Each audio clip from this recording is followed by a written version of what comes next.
Jmenuji se Michala Bodková a pod značkou Michala s doménou michala.cz míchám rtěnky z makového oleje. Když se na to teď zpětně dívám, tak ten příběh nezačal rtěnkami vlastně vůbec, byla to náhoda. A původně jsem chtěla míchat laky na nehty. Takže z laků, z celé té přípravy vznikly vlastně jako rtěnky. A bylo to z toho důvodu, že nebyl etanol na trhu. Byla pandemie, a do toho lockdown, byl tvrdý, takže byly, z mého pohledu teď zpětně, když se na to dívám, tak měla jsem velmi výhodnou pozici, kdy jsem měla vymezený čas, měla jsem materiál a mohla jsem tvořit. A tak vznikly rtěnky. Já vlastním obchod Kuráž tady na Letný a hlavním sortimentem je lokální zboží, oblečení, šperky a produkty od místních výrobců. Takže bylo pro mě přirozený vybírat lokální suroviny a tak nějak mi tam to, tím, že i Kuráž prodává přírodní kosmetiku, tak mi přišlo, že to je taky moje cesta a zároveň už to nebylo to experimentování, že si tady hraju, ale že už opravdu se záměrem jdu vytvářet produkt, který je rtěnka. Dekorativní kosmetika a rtěnka. Takže jsem potřebovala si to jednak vymezit a jednak to snadno pojmenovat jak si pro sebe, tak i pro toho zákazníka do budoucna. Když už jsem byla rozhodnutá, že si ten produkt budu směřovat touhle cestou, tak jsem hodně zvažovala, jak to komunikovat s budoucí komunitou zákaznic. A bylo hodně nápadů a osobně nemám ráda, když je na produktu hodně informací jako bio, non-toxic, eko a podobně. Myslím, že to je matoucí, takže jsem se sama potřebovala vymezit a nejjednodušší z toho mi přišlo pro zákazníka přírodní. Jednak je to jednoduché sdělení, obecné a taky si myslím, že se dá dobře komunikovat i pro širší veřejnost, než jenom pro zákazníci, která jako potřebuje přírodní rtěnku, že je to jako jednoduchý. Sama teda upřednostňuji výraz ručně míchaná a to protože obecně problematika, co je, co není přírodní, co je bio, co je certifikované a podobně, si myslím, že je téma samo o sobě a asi to úplně nemá teď cenu všechno vysvětlovat, ale základní princip tam je ten, že míchám ručně, to jsem potřebovala sdělit, aby bylo jasné, že jsou to malovýroby, že jsou to čerstvé, malé dodávky, že to není ve velkým. A to přírodní, že opravdu používám suroviny, které když si zákaznice to přečte na etiketě, tak jak už těmi latinskými názvy, kterým nemusí vůbec rozumět, tak v tom českém překladu pochopí, že tam jsou ingredience, kterým rozumí minimálně 3, určitě bude znát. Pokud je o certifikace, tak já jsem zvažovala, že bych rtěnky zařadila do procesu schvalování na certifikaci. Jenomže přijde mi to zatím velmi nákladné na čas a finance a stejně výraz certifikovaná nebo česká certifikovaná přírodní kosmetika, tak je to opět dost náročné na vysvětlování zákazníkovi. Jde o to, že i ta nálepka, ten label CPK, certifikovaná přírodní kosmetika, schvaluje určité procentuální složení syntetické složky. Čili je to z mého pohledu dost podobné, jako když řekneš přírodní. Jo, a přírodní definice taky je rozsáhlá a není zákonem ukotvená a certifikace je z mého pohledu dobrý label, dobrá značka, že to na tom obalu máš, ale moje zákaznice, když něco potřebují vědět, tak se prostě zeptají a jestli potřebují vědět původ surovin, tak jim prostě jako řeknu. Takže zatím jsem na vážkách, jestli certifikaci dělat, jestli je to nutné zvyšovat cenu kvůli právě placení si za to, že to tam jako nalepený mám. Ale myslím si, že je to vhodný, pokud se velký výrobce potřebuje vymezit a opravdu dělá z přírodních produktů, má doložený jejich původ a potřebuje, aby to zákazník věděl a důvěřoval tomu. Takže certifikace asi zatím ne, ale moc ráda bych ji tam možná v budoucnu měla. Jak vznikla značka Michala? No od realizace a od prvního nápadu až po pojmenování celé té značky a celý ten proces, tak já to mám tak zpětně pro sebe takový 2 příběhy. Mám to rozdělené na 2 takové balónky. První bylo ten nápad, kdy už jsem se jako rozhodla, že to budou rtěnky. A teď najednou se stala právě před tím, že to bude ta strategie. Už najednou jsem vytvářela produkt, který najednou měl mít ty pravidla. To předtím byla ta zábava, to hraní a pak teď přišlo a teď děláš ten produkt. Takže to je jako ten první čas, vytvořit si tu identitu, název a to kolem, co si myslím, že zabírá hodně času, takže ten čas se těžko teď zpětně nějak jako hodnotí kolik.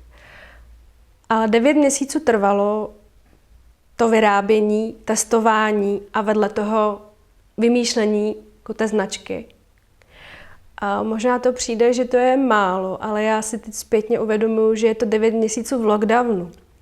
To znamená, že to bylo jako od toho března, nebo spíš února 20 do října 20, kde já, všechny testerky, všichni dodavatelé a celý tady ten mikrolokální svět se zastavil a byli k dispozici. Byli soustředěni na tu danou věc a tím pádem mi to přijde, že to možná teď, kdybych začala dělat, takže to bude 2krát delší. I webdesigner, který mi dělal web, i můj muž, který mi v podstatě mohl pomáhat s tím, jak zpracovat třeba etiketu technicky, tak to, kdybych si teď přála dělat, tak si myslím, že to fakt bude 2krát delší. Takže 9 měsíců možná působí jako krátká doba, ale byla to intenzivní doba zúčastněných jako všech lidí, kteří v tom byli. Od prvotní receptury, testování, vyhodnocování, pak toxikologické rozbory a vše, co k tomu patří na uvedení na trh, bylo fakt těch 9 měsíců. Krát 2, bych to řekla. Takže ač to působí že to mohlo být snadný, tak jsem za to vděčná, že to vzniklo v té době, protože jsem, že to bylo ta jedinečnost toho času, té vzácnosti, toho ticha pro tu tvorbu a protože to fakt všichni ty lidi mohli se mnou dělat, protože neměli co jiného dělat. No. Výroba rtěnky trvá, když to vezmu jako na čas, tak vlastně tady v salonu mám vymezený čas a jsou to soboty.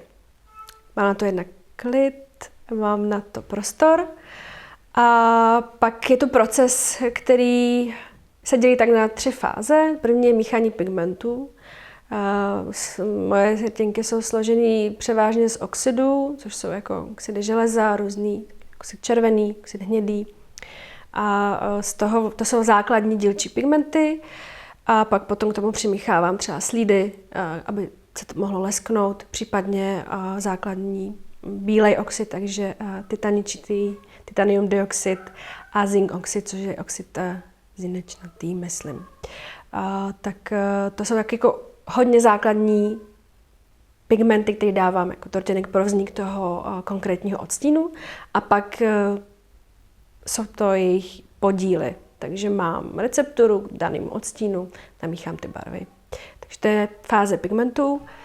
Ta je nejdelší, takže to se nechávám většinou, že si připravím jich víc podle toho, co potřebuju a taky jich nedělám zase až tak moc, aby se mi třeba nekazily, ale aby třeba nevlhly, nebo je to jako jednodušší. Mám radši, když je to jako fresh, že to je jako čerstvý. Pak je tam fáze oleje a vosky, protože to jsou zase 2 takové jako suroviny, které se mají míchat spolu. A pak je tam fáze toho tuhnutí, té celé emulze, nalévání do formy a tuhnutí. Takže ty 3 fáze dohromady by dali celý den a teď jenom si to vždycky rozdělím podle toho, co zrovna dělám. Jo. Co je jako složitý, nebo co je pro mě jako složitý v tom celém procesu a vždycky bylo, tak nejjednodušší pro mě, protože mám umělecké vzdělání, bylo namíchat ty barvy. Možná to zní jako, že to je jednoduchý, protože jsem z uměleckého prostředí, ale tak jako spíš se zná ty principy toho míchání, ale bylo trošku složitější vymyslet, jaké odstíny a udržovat to. Takže to byl dlouhý proces, ale pak už se to potom stane jako jednodušší, tak tam vnímám svoji trošku devízu. Oleje a vosky, to mi trvalo taky dlouho, ale pak potom nejtěžší pro mě bylo nalejvání do těch forem. Tam jsem vystřídala hodně forem, hodně jsem jich zničila a hodně způsobů, kdy jsem jako už měla hotovou recepturu, hotovou rtěnku a při vyndávání z té formy to bylo prostě zničení, takže a to se už opakovaně nemůže použít, takže mám hodně nepodarků v procesu, ale myslím si, že to jako k tomu patří a tak to jako vnímám, že to je proces. Tím, že jsem si rozhodla sama, že budou rtěnky přírodní, protože je chci podávat vlastně v obchodě Kuráž s lokálními produkty, tak jsem si dělala rešerže a potřebovala jsem hlavní surovinu. To, že já jsem potom, aby byla z České republiky, protože mi to je blízký. Já teda věřím, že budoucnost je lokální a teď v pandemii se to i potvrdilo, protože díky tomu, že mám lokální dodavatele, tak jsem mohla i vyrábět, protože ty sklady prostě byly. A díky rešeržím jsem zjistila, že jsme velmoc vlastně v produkci, ve výrobě, v pěstování, v produkci máku a makového oleje. Někdy se to tluče s Tureckem, jeden rok jsme to my, jiný rok jsou to jako Turci, ale jsme číslo 1. A to znamená, nebo vnímám to tak, že proto je i ten olej jako opravdu velmi dobrý a kvalitní. Takže hlavní surovinou byl makový olej. Takže vedle makového oleje, který jsem zmiňovala, jako hlavní ingredienci dá se říct, že je jako hlavní ve smyslu zapamatování si toho produktu, ale i těch benefitů. Takže, a to je, že je lokální. Takže opravdu vnímám jako to číslo 1 v té rtěnce, ten makový olej a jsem za něj ráda, tak on sám o sobě by nefungoval a vedle toho se potřeba hledat správné suroviny. Další. Takže je tam kakaový máslo, který nejdřív jsem měla bambucký, pak jsem použila různé druhy másla z různých jiných jako krajin, ale to kakaový tam vyšlo nejlíp ze 2 důvodů. Nejlépe se míchal teda s tím makovým olejem, pokud je o biochemické složení a zároveň vytvořil pěknou konzistenci a vůni, tu základní vůni. Ne tu parfémovou, ale tu základní jako té celé emulze a to, že to zpevnil pěkně. Navíc kakaové máslo má taky hodně benefitů, hlavně teda jako opravdu pomáhá popraskané kůži, takže na rtech dělá pěkný, příjemný film a opravdu si to i zákazníci zpětně dost pochvalují. Takže makový olej, další kakaové máslo a třetí jsem potřebovala, aby tam byl vosk, protože ten vytvoří film.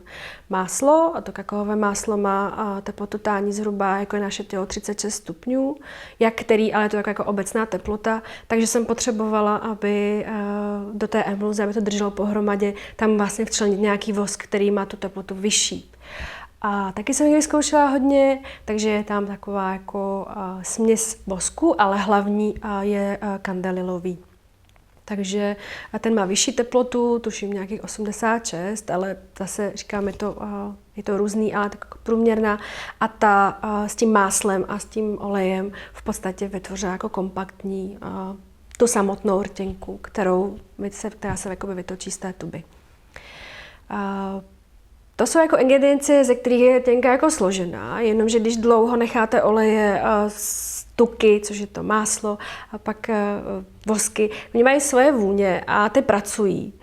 A ta prvotní většinou po nějaké době, pokud tam nemáte nějaký konzervant, který vám tu vůni udrží, tak ona jako nějak zmizí, nebo naopak tak jako dá se říct, že není vždycky hezká. A testovala jsem vůni u těch testerek a nevyhovovalo jim po delší době na rtech cítit jenom vosk s máslem a s olejem. Bylo to takové jako nepříjemné pro ně potom časem a vznikla tam potřeba parfémace. Takže jsem zvažovala co v tom mým koktejlu přírodní, do toho mák, vosk, máslo a jako tam dát jako vůni, takže zase mi z toho vešel eterický olej, ale nechtěla jsem opět, aby byl jeden, protože si myslím, že kosmetika obecně funguje na takový jako pucle spojení všech ingrediencí, který vytvoří ten produkt, takže jsem si vytvořila svoji takovou, dá se říct, jako namíchanou vůni. A tu jsem pak potom testovala v různé intenzitě s testerkama a bylo jich víc, těch vůní bylo 15 a tuto jednu si vybrali, takže jsem ji začala jako do hlavního benefitu a Na to jsou velmi dobré reakce. Během toho testování nebo i během prodeje rtěnek vždycky mi přijdou nějaký nápady od zákaznic, jestli něco nemíchám, nedělám, nemám v plánu.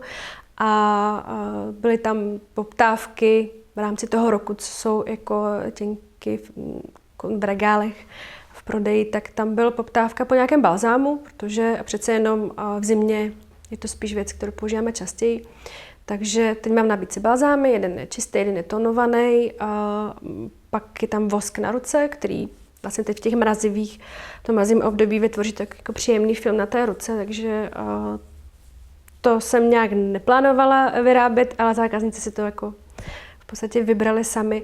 A třetí věc je líčidlo v tužce. Je to taková multifunkční tužka, kde ten odstín nanesete na oko, na oči, na tváře a na rty a během zhruba 2-3 minut je to jako vyřešený ten make-up.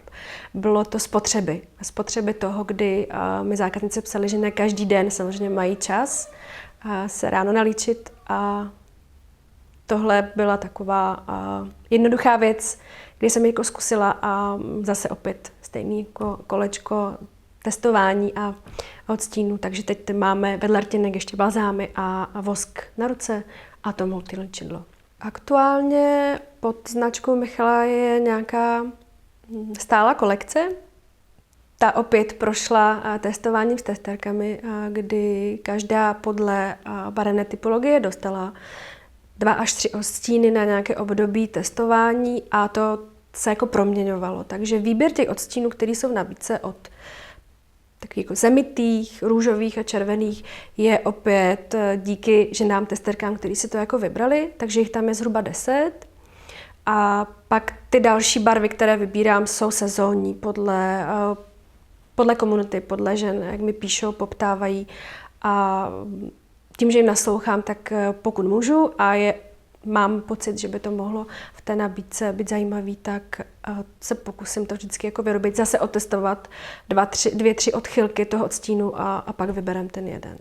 Prodej rtěnek jako samotný mě příjemně překvapil. Když vezmu metriku, že byla pandemie, že se nosily a nosí roušky, tedy respirátory, a do toho rtěnka není dlouhotrvající, protože jí toto složení neumožňuje, je příjemná a voní, tak ten prodej je příjemný. Musím říct, že mě baví ten zájem. To je asi jako důležitý, že je zájem, že se zákazníci rtěnky kupují, že se pro ně vrací, pro nové odstíny a taky mi pomáhají třeba v nějakém zlepšení. Takže za mě velká radost. Ano, to, co mám na rtech, je moje rtěnka. Je to odstín R77 divoce maková. Je to, myslím, pokud si pamatuju poslední data, tak je to nejprodávanější odstín, protože byl i tak vytvořený pro všechny, dá se říct, ty barevné typologie, kromě jednoho, a to je ten zimní chladný, tam to jako sedět nebude. A teď ji mám, ale nejedla jsem, takže si myslím, že to je velké úskalí, je to jídlo, ale vydrží třeba 3-4 hodiny, když jako člověk prostě nejí mastná jídla a zákaznice to vědí, takže s tím počítají. Takže ano, mám. Klientka značky Michala a rtěnek Michala je žena všech rolí, která potřebuje svůj úsměv vytunit a udělat ho ještě hezčí. Nepodávám rtěnky, podávám rtěnky, které pomáhají ženám zvýšit to sebevědomí, když to zrovna není ten den, který potřebují, a to si myslím, že je jako hlavní takový claim i pro značku Michala je pusu na to. To znamená, rtěnka nevyřeší asi úplně všechno, a ani to není záměr, ale hodně pomůže. V tom, jaké rtěnky vyrábím, jaké odstíny a složení, je zhruba z 80% jako poptávka klientek a zákazníc. Byly a mám je hlavně přírodní. A teď se objevuje poptávka po dlouhotrvajících, což znamená, že by měly být syntetické, protože to jinak, moje složení to neumožňuje, aby držely dlouho. A tak koketuju s myšlenkou, nebo už mám ingrediencie na to, aby byly umělé, syntetické a dlouhotrvající, takže je budu v dohledné době jako vyrábět. Syntetické rtěnky, obecně syntetická kosmetika, tak ať už dekorativní, nebo běžná pro péči například o tělo a pleť obličejovou, tak je hlavní složení bývají silikony. Silikony, parabeny a další, ale v tom, co já chci a co já potřebuju, tak je to silikon. Mám tam 2 složky, jeden se jmenuje dimetikon, zjednodušený výraz pro ten název, tu složku, a druhý je izodekan.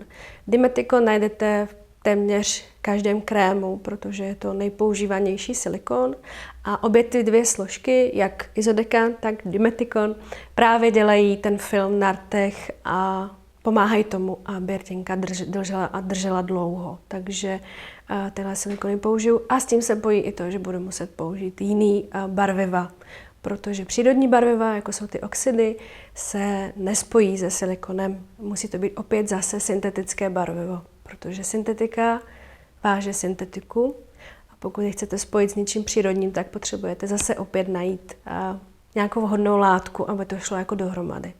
Takže hledám vhodnou formuli nebo vhodnou recepturu, jak to udělat, aby to bylo, řekněme, to menší zlo. Jak to jako vyvážit, aby byla dlouhotrvající a aby v ně nebyly příliš toxické a škodlivé látky. Takže za mě tyhle 2 silikony zatím a uvidím, co řeknou testerky. Poptávka po syntetických rtěnkách teď v mé rtěnkové komunitě roste, protože je tady potřeba toho dlouhotrvajícího filmu na rtech, aby to opravdu vydrželo. A tam jsou trošku jako úskalí toho, že to rty vysušuje, takže pokud vyrobím a namíchám syntetickou rtěnku složenou právě z těch látek, který umožní například 16 hodin výdrž, tak zřejmě k tomu budu potřebovat vytvořit nějaký lepší balzám, nějaký zvlhčovač, něco příjemného, co si můžete pak, nebo si může ta klientka pak dát na ty rty, protože to je princip trvanlivosti. Pokud potřebujete, aby vám rtěnka déle vydržela, nebo make-up vydržel, nebo cokoliv déle vydrželo, než to ty složky jako umožňují, tak pak přichází na řadu syntetické složky a ty většinou při opakovaném používání nepomáhají. Takže v případě rtů rty vysušují, ví se to, je to normálně běžný jev a je to právě tím, že na těch dlouho vydrží. Já obecně nesoudím zákaznice, co si kupují, protože si myslím, že mi to nepřísluší a je to každého volba, co si kupuje. Pokud chcete něco trvanlivého obecně, tak platí, že vždycky už tam je nějaká látka, která tu trvanlivost dovolí a vždycky už je umělá. To prostě příroda neumí. Výroba kosmetického produktu je proces, který je poměrně zdlouhavý a jsou tam stejná pravidla, ať už vyrábíte přírodní, nebo se rozhodnete vyrobit přírodní produkt, nebo produkt, který je založený na syntetických surovinách. Jsou tam poměrně dost náročné jako byrokratické postupy, ale na to jsem zvykla, protože podnikám, takže mi to úplně až tak nevadí. A jenom zjednodušeně řečeno je tam toxikologický rozbor daného produktu a pak, když osoba, která vyrábí produktu, potřebuje uvést na trh, musí mít schválenou etiketu a musí mít vlastně kompletně zhodnocení bezpečnosti toho daného produktu. To znamená, není možný prodávat zboží v regálech, nazývat ho kosmetický produkt a nemít ho schválenou státním zdravotním ústavem anebo jinou laboratoří. Nákladnost celého toho procesu, jako je vyrobit produkt a uvést to na trh, pokud už mám tu recepturu a vím, že ho chci vyrobit a vše už máme otestováno a teď ho chci prodat, tak trvá zhruba ten schvalovací proces 90 dní, než produkt bude v regálu. A to je dost nákladné, protože musíte hodně plánovat. U velkých firm si myslím, že je to jednodušší v tom, že na to mají vyčleněný jednou lidskou sílu a peníze a taky se jim to lépe plánuje a taky to dělají ve větším, čili si v tom procesu dají třeba 10 produktů, když to já jedu opravdu velmi pomalu, takže jdu od produktu k produktu, abych ho, pokud už se rozhodnu ho uvést na trh, tak abych to schvalování už byl jen ten konec, čili testuju a pak těch 90 dní čekám a pak je rtěnka v regálu. Kosmetický produkt, součástí toho testování a toxikologického rozboru a celého toho schvalovacího procesu je i schválení obalu. Urtěnek jsem zvažovala nejdřív trošku ekoverzi, aby bylo v papíru, ale tam mi testerky jasně dají najevo, že je pro ně příjemnější kov a plast, čili klasická tuba, ověřená, funkční.